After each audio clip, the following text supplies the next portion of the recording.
All right, hello everybody. I'm Miss Chris. I'm here at the Stow-Munroe Falls Public Library. I'm going to get started with the regular fiction books. The first book I have to show you is called I Can Make This Promise by Christine Day, and it's about a girl named Edie who lives in the Seattle area with her family, and she's part Native American. Her mom's Native American, but she was adopted by a white family, and then her father is white, and she knows nothing about her Native American side of her family. That's kind of all been not really talked about at all. And one day she comes up into her attic with her friends, and they're looking for something, but they stumble upon a mysterious box. And what is in that box really kind of shakes her world, and she's not sure what to do. She's not sure if she should talk to her parents about it. She's not sure if they will let her know any of the information about this, but as she goes through the box and talks to her friends and tries to figure out what to do, she kind of comes to some realizations, and she and her parents have a really good coming together, and it's just a really great story. There's also some back matter in the back that kind of puts it into historical context, although the book is taking place now. But there's some history behind what was in that box. I don't want to go into it because it will spoil the story. The next book I have is called Cog, and it's by Greg Van Eekhout. I'm not sure if that's how you say the last name, but Cog is a 12-year-old boy who is not really a boy. He is actually a robot, but he's a really, really advanced robot, and he can think and feel, and one day he's living at home with his mom, and one day something happens, and all of a sudden he's taken away. He doesn't know where he is. He doesn't know where she went. He doesn't know what's going on. And it turns out he's not in a very good place, and he decides to escape. So with the help of a couple other friends that he meets along the way, they escape, and it's a wild adventure, what happens and what comes at the end of it. I don't want to spoil too much about it, but there is a lot of robot hijinks that go on, and it's a really great, fast sci-fi packed adventure. So that's a really fun one. If you like Wild Robot by Peter Brown, you will like this book. So this book is called Scary Story for Young Foxes by Christian McKay Heidicker. And this book is really fun. It's fun, but it's scary. It has a horror sticker, and it's got the horror sticker for a reason. It is pretty intense.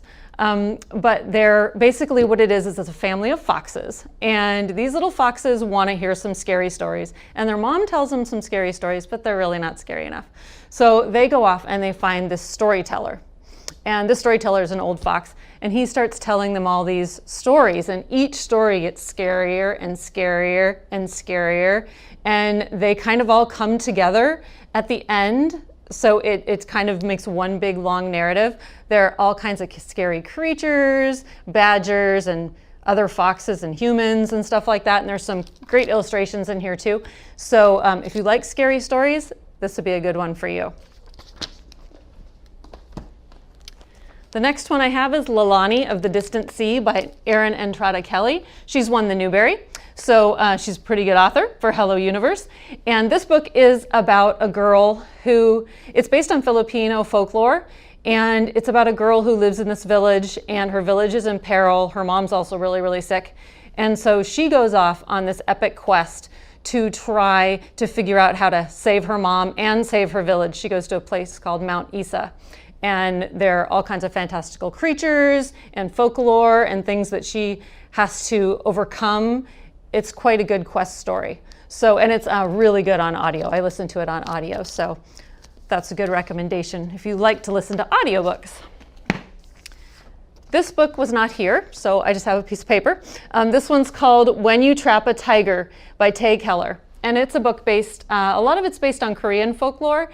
And basically, this girl named Lily lives with her mom and her sister, and they go to her grandmother's house because her grandmother's not doing very well. And they're trying to help their grandmother kind of get through some rough times. And her grandmother has always told her stories about these magical tigers. So Lily tries to figure out how these magical tigers can help her grandmother. So it's really an uplifting story, but it's also very sad. But it's really a really good story for your heart. Then here is Jason Reynolds, if anybody is a Jason Reynolds fan. He's a really, really well-known author who's written a lot of great books. He wrote the whole Ghost series about the track team and lots of other good things. This one's called Look Both Ways. And basically this one is a book that's told in lots of different chapters from lots of different perspectives. So each character tells the story in a different way, but it's all about a certain period of time. And as you're reading through it, you might be trying to figure out what is happening. How are these stories all going to come together in the end? And when you finally get to the end, you'll be like, there we go. But it's really very difficult to try to figure out how these stories do all connect until they do finally in the end. He's a really good storyteller, so there you are. It's kind of a short book, won lots of awards on a lot of bestseller lists. This is called Other Words for Home by Jasmine Warga, and this got a Newbery honor, I believe. The book wasn't here, but I grabbed the playaway. It's about a girl who leaves Syria with her mom. She has to leave her dad and her brother there. It's no longer really safe for them in Syria, and so they come to Cincinnati. They actually come to Ohio, where they live with her aunt and uncle and her cousin. And she goes to school with her cousin, but her cousin's really not all that nice to her necessarily. So she has to kind of figure out a way to make her way in this new American school. She's always loved American movies, and so she thinks it's just going to be this great experience. And at the beginning, it's really not all that great. So there's a lot that she has to come to terms with. But it's also a really good story about family and learning to be yourself. This book, I love this book, Sal and Gabby Break the Universe. It is by Carlos Hernandez, and it is fantastic. It did win an award of some kind. I can't remember which one it won, but it's a really madcap sci-fi adventure about a boy who's just come to this new school. He meets up with Gabby, who's kind of the top student in the school, and they are really not great friends at the beginning at all. She seems to be his nemesis. She's always trying to get him in trouble, it seems like. But in the end, there are all kinds of things that happen, and they kind of have to work together, and they form a really great friendship along with a couple other kids. There's also a chicken in a locker, or dead chicken in a locker, even better. There is a hole in the sky, or hole in the universe, all kinds of stuff going on. So it's great sci-fi. There's also some acting that goes on. They're in an acting club. And this is book one. Book two, which is called Sal and Gabby Fix the Universe, is out, and it's in the catalog. So you could put a hold on that if you have already read this one. I haven't had a chance to read that one yet. I really want to. This one's called Clean Getaway by Nick Stone. And this is about a boy named Scoob. And one day his grandmother, who's white, he's African American, his white grandmother comes to his school and picks him up. I think picks him up at his school. But anyway, she picks him up in an RV. And they kind of go on this adventure. And all of a sudden, weird things start to happen, like cell phones go missing. His grandma doesn't answer the phone that does ring. Weird things are in the RV, and there's this mysterious box that has all kinds of information in it, all kinds of stuff.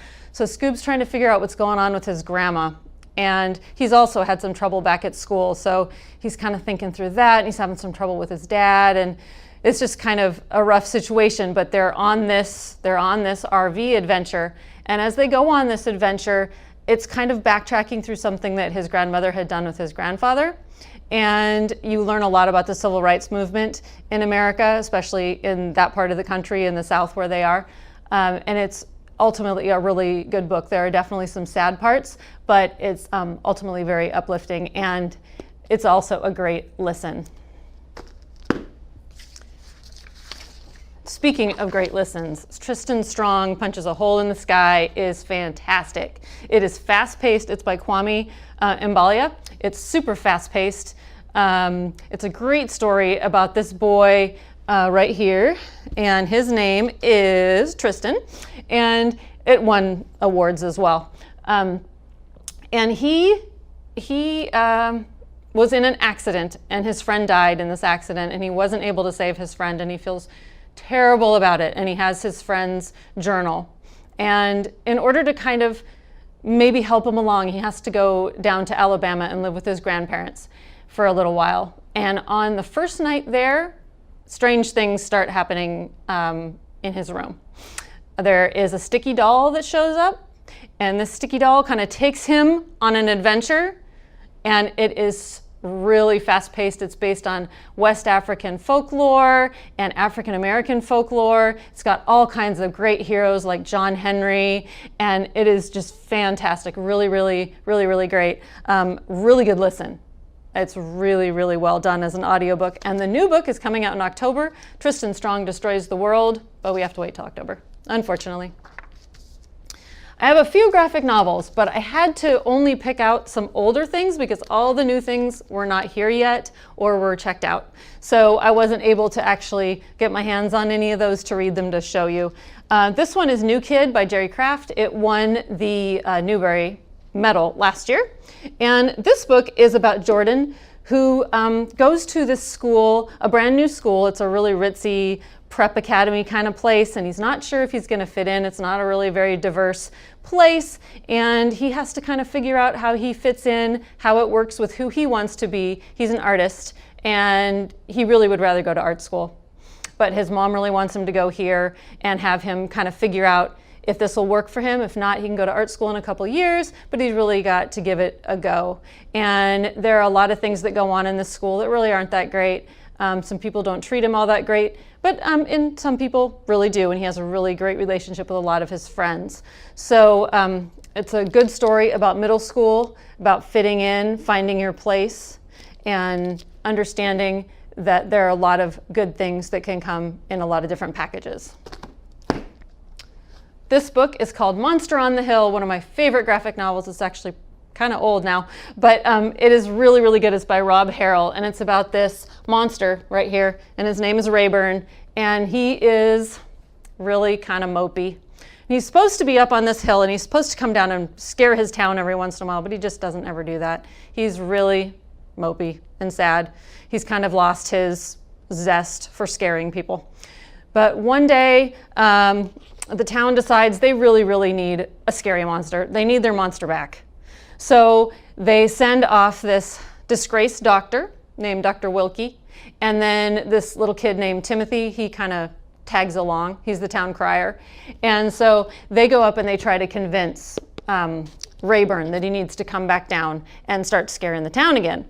But at first, he's really just not sure about that.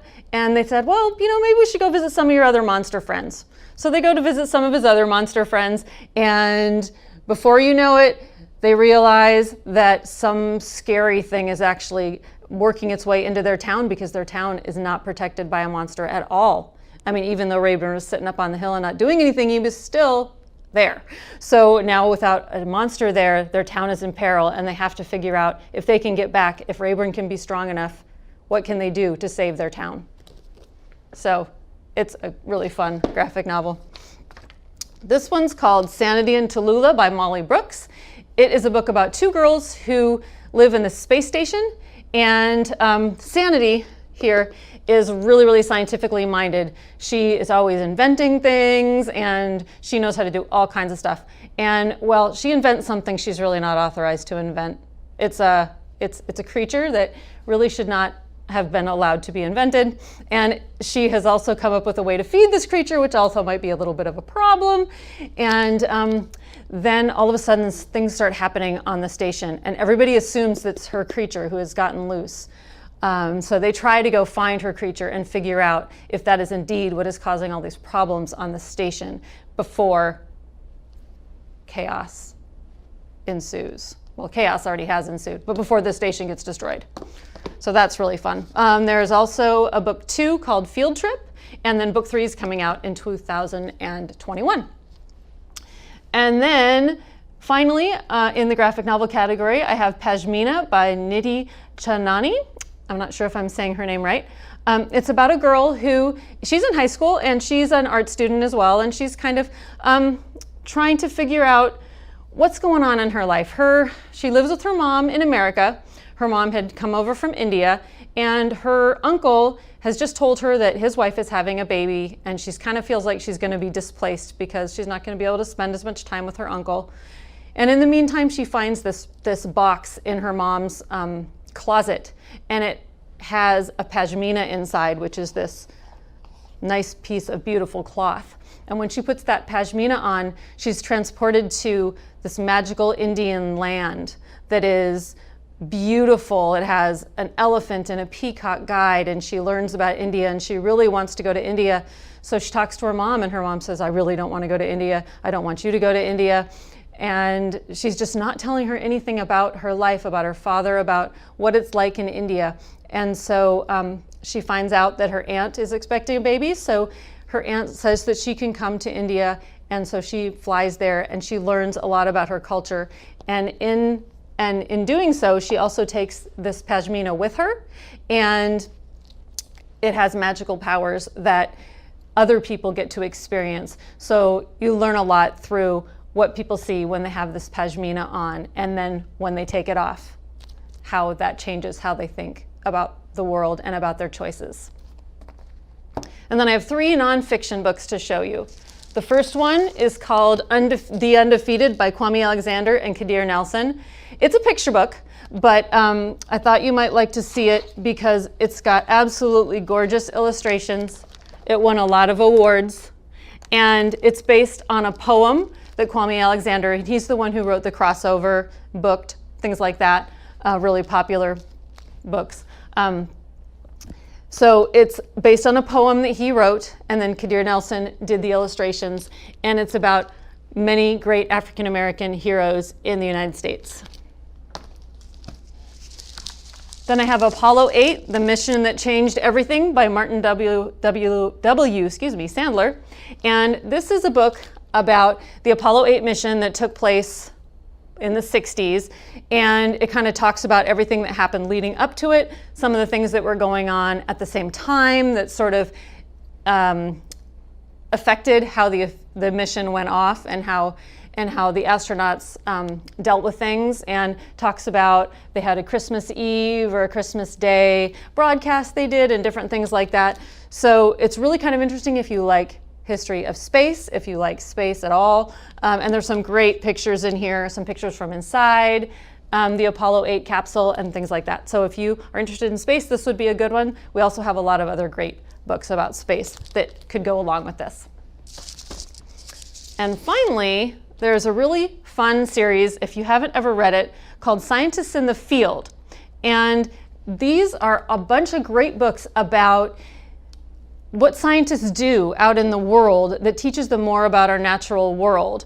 And this one is about backyard bears. It's called Conservation, Habitat Changes, and the Rise of Urban Wildlife by Amy Cherrix. And basically what this book does is tell you all about this population of black bears in North Carolina that kind of live right alongside of the human population and how they live together.